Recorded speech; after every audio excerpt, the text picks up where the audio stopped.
ফিলিস্তিন ইসরায়েল যুদ্ধের মাঝেই জেরুজালেমে আবারও এমন এক ঘটনা ঘটেছে যা মধ্যপ্রাচ্যের উত্তেজনাকে নতুন করে উস্কে দিতে পারে। একটি প্রতীকী সফর ঘিরেই শুরু হয়েছে কূটনৈতিক প্রতিবাদ, ধর্মীয় ক্ষোভ এবং নিরাপত্তা নিয়ে নতুন উদ্বেগ। ইসরায়েলের জাতীয় নিরাপত্তা মন্ত্রী ইতামার বেন গভির অন্যান্য ইসরায়েলি কর্মকর্তা ও ২,০০০-এর বেশি ইসরায়েলি বসতি স্থাপনকারীকে সঙ্গে নিয়ে আল আকসা মসজিদ প্রাঙ্গণে প্রবেশ করেন। এই ঘটনাকে জর্ডান ও হামাস তীব্রভাবে নিন্দা জানিয়েছে। জর্ডানের পররাষ্ট্র মন্ত্রণালয় বলেছে, এটি আল আকসার ঐতিহাসিক ও আইনগত স্থিতাবস্থা লঙ্ঘন এবং আন্তর্জাতিক আইনকে উপেক্ষা করার শামিল। একই সঙ্গে তারা আন্তর্জাতিক সম্প্রদায়কে ইসরায়েলের ওপর কার্যকর চাপ সৃষ্টির আহ্বান জানায়।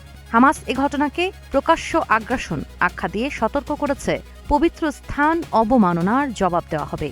উল্লেখ্য, আল আকসা মুসলমানদের তৃতীয় পবিত্রতম ধর্মীয় স্থান, আর একই এলাকাকে ইহুদিরা টেম্পল মাউন্ট হিসেবে পবিত্র মনে করেন। এ কারণেই এলাকাটি দীর্ঘদিন ধরেই সংঘাতের অন্যতম স্পর্শকাতর কেন্দ্র।